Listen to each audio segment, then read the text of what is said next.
Today's webinar is going to be all about fad diets, debunking them and answering all things fad and potentially diving into why they don't work long term. So if we look at the three main diets we're going to speak about today, we're going to address the alkaline diet, we're going to speak about the carnivore, and then the paleo to finish. Aside from directly speaking of those three diets, we will also identify how to actually recognize one out in the world. So we're going to speak about three directly, but how can you identify what something technically is considered a fad diet, right? You don't have to just then wait for us to present a video on it. We're going to talk about the exact problem that exists within these diets and then identify which may be useful, right? Because at the end of the day, all diets are not directly fad diets. Some are going to be, I guess, useful for certain conditions, and we need to recognize that, because if we just put the blanket all diets are fads, then we're probably missing out on some useful ones for our own health, right? So how do we recognize one? Know that each fad diet is unique, but they all have a few common traits. So for example, in terms of their promotion, some will restrict fats, or some will restrict carbohydrates. Some will restrict directly on serving sizes, right? It might be a combination of the two. So for example, you have to combine X food with Y food for you to actually live this healthy and long living lifestyle, right? Or you must avoid and use very, very bold terms that you have to have, or you must avoid X to actually live this healthy lifestyle. So generally they're talking about, if you do not do this diet, you will not be seeking healthy behaviors, right? And they follow a certain set of guidelines that are generally quite difficult to do, right? As in, they're not typical eating patterns. They're not typically the food groups you would follow together with for breakfast, lunch, dinner. And unfortunately, or unsurprisingly, they're also not super supported in terms of scientific literature, right? Which leads us to our final point of understanding that some of them can be helpful, but at the end of the day, you need to be very skeptical when approaching something, okay? And if you're looking to find them out in the world, here are some clear signs to identify what a potential fad diet might be, right? So we've got a big list of points here. They're restrictive, they demonize foods, the X oats, for example, might directly cause weight gain, or carbohydrates and insulin directly causes weight gain, so you should avoid it as like the plague. They will typically promise quick, easy weight loss, right? Not all of these diets are going to be directly towards weight loss, but that is typically their biggest anchor point. So they will hang on to that idea of this diet will help you get to the goal weight that you want to as quick as possible. And they actually don't always fulfill their promise there, right? In fact, they almost never, right? And if they do fulfill a promise of weight loss, it is not because of the diet directly, it's because of some general principles that could have been followed regardless of the foods that you were or were not eating, right?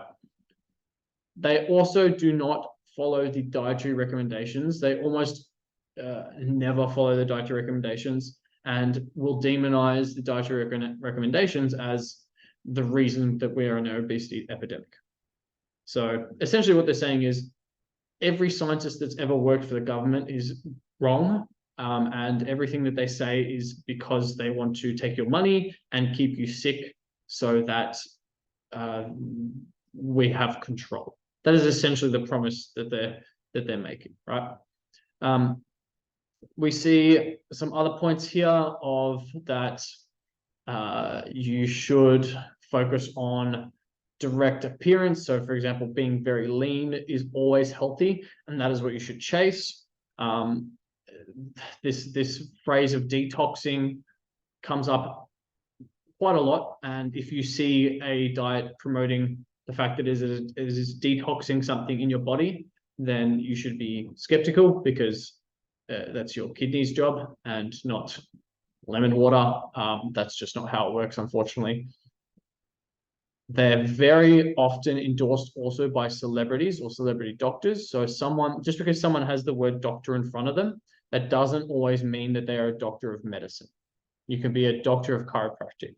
You can be a doctor of osteopathy. And that doesn't mean you're like a medical doctor that would have some ground to make these claims, or a doctor of nutrition science. But because they can just write it and you're not going to really go against that, they can claim it and use that to sell a product, right? What is the problem with them, right? I've said a few points on where you can see them and what normally stands out. The problem with them is that they encourage this idea of short-term change, right? They have a very clear start and end. They are telling you you can lose 10 kilos in 10 weeks if you follow X, and they promise all these very, very, very glorious things. The issue there is, are you going to follow this diet forever? Are you going to make sure that your food is alkaline balanced and that you only eat stuff from the Paleolithic era and all your grains are ancient grains, or that you're completely removing rice, bread, pasta, all this from your diet, and you can only eat meat because that's what the diet has said? What happens if you wanted to go out with your family one time? What happens if you want to go out with a partner? What happens if you were hungover one day and you need to get something delivered to the door? Are you definitely going to follow that fad diet? Are you going to follow the Paleolithic alkaline, or any of the other diets that we have listed before? Probably not. So it's not just a sustainable lifelong change. So we need to be very clear about that. That is a huge issue, because we want to be able to live our lives, and that restriction can potentially send us into a spiral, right? That's what when we talk about spirals, we mean it's going to help, it's going to affect us in a way that we might not directly see, but creating an unhealthy relationship with food can lead to something that we call disordered eating or eating disorders, where we have this emotional relationship with food that is so negative that it becomes almost depressive in nature, right? That's an issue in itself, because imagine not being able to eat a specific food because it makes you almost feel like you've had a family member pass away, or you can only eat a certain thing at a certain time, at a certain hour, in a certain way, once it's been alkalized by X water.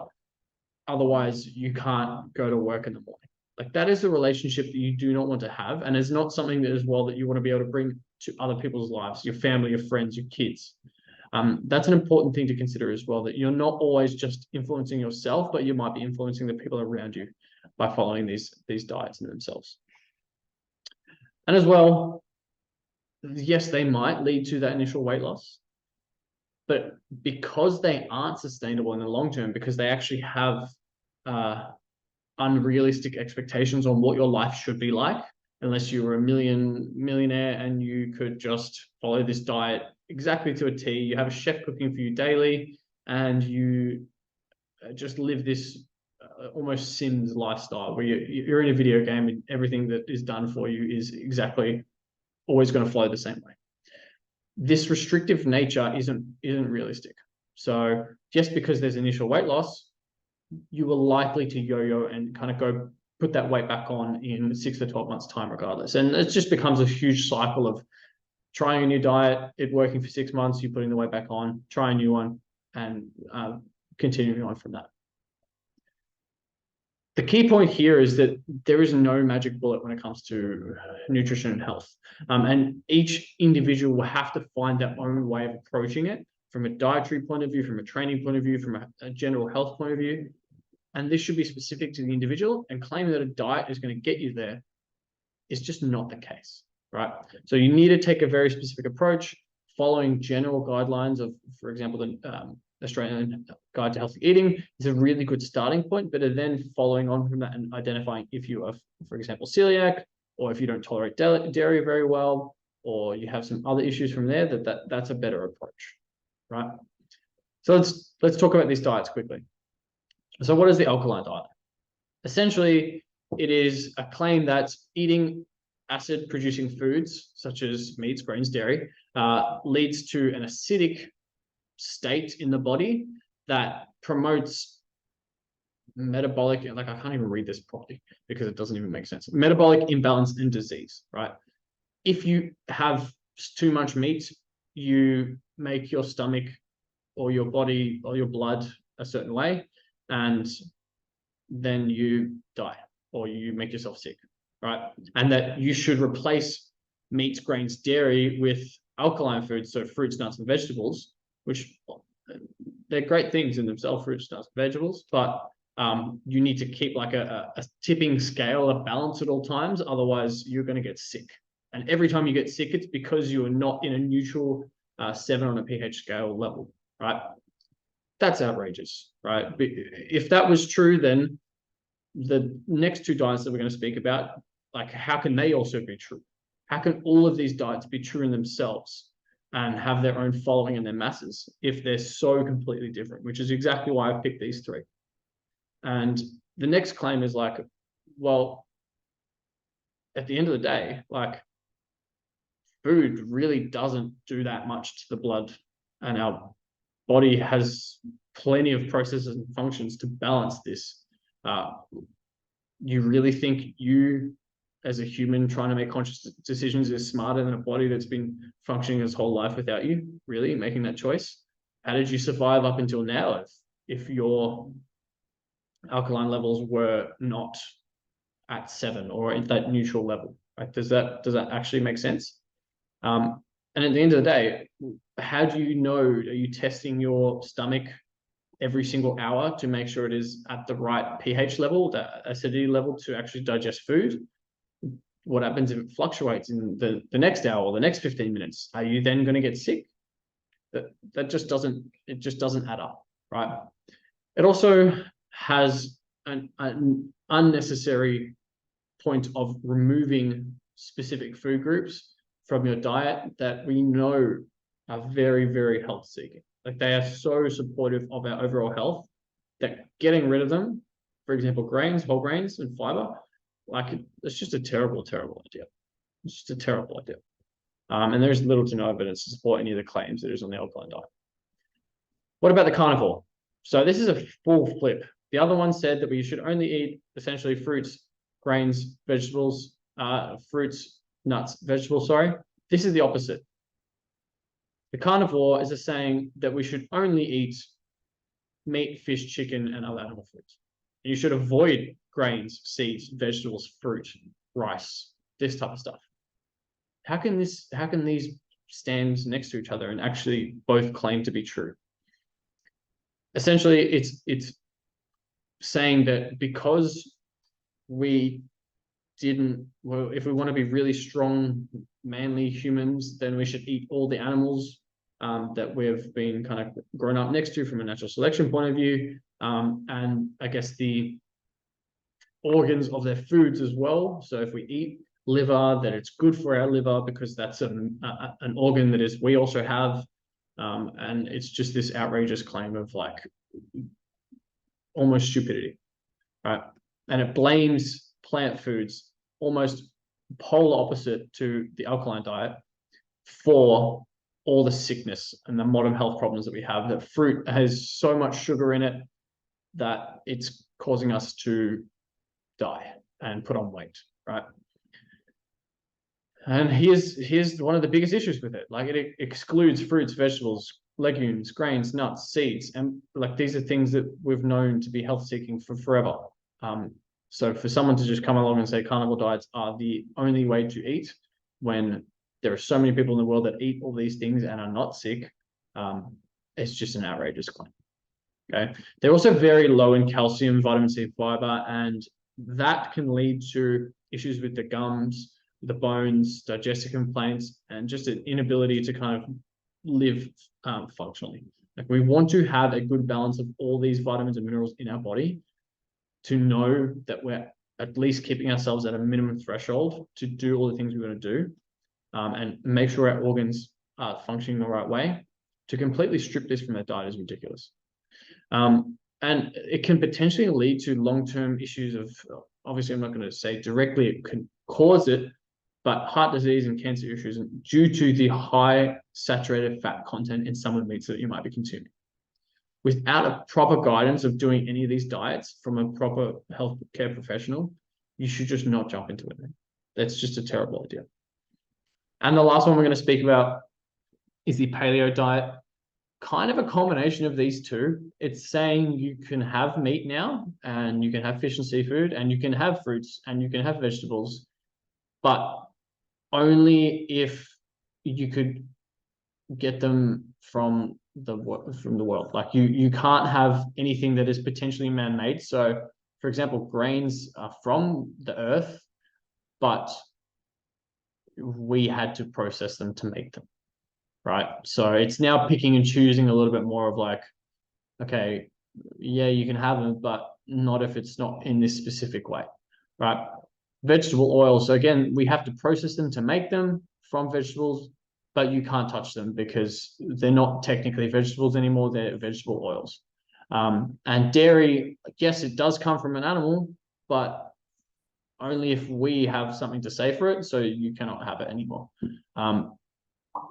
And here's a couple other points that means we can't use any new age medicine. So it's relying on being Paleolithic and evolutionary in its upbringing of a diet. So we should follow it because that's what their ancestors did hundreds and thousands of years ago.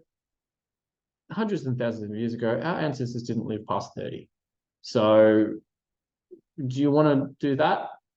Or do you want to give up your phone? Do you want to give up all these things as well, just because that's what it did from an evolutionary standpoint? They found fire to be interesting because that kept them warm and they didn't die that way. Does that mean in winter you're not going to use any of your heating as well? It just doesn't make sense. Reducing all these healthy fiber and legumes, and it's putting us at risk of high cholesterol, as well as it has that demonizing effect that we spoke about earlier of restricting specific food groups. I want to have donuts again. So I'm not having this Paleolithic diet because if I want to have a donut, my ancestors didn't have them. That means I'm not supposed to have them either. I'm not going to die because I have one donut, right? And you're not going to die either because you have one donut. So this good, bad food restrictiveness is just not conducive of a long-term sustainable diet. And that's why it's just ridiculous. On the flip side of all this, we need to understand that not all diets in themselves are fads, right?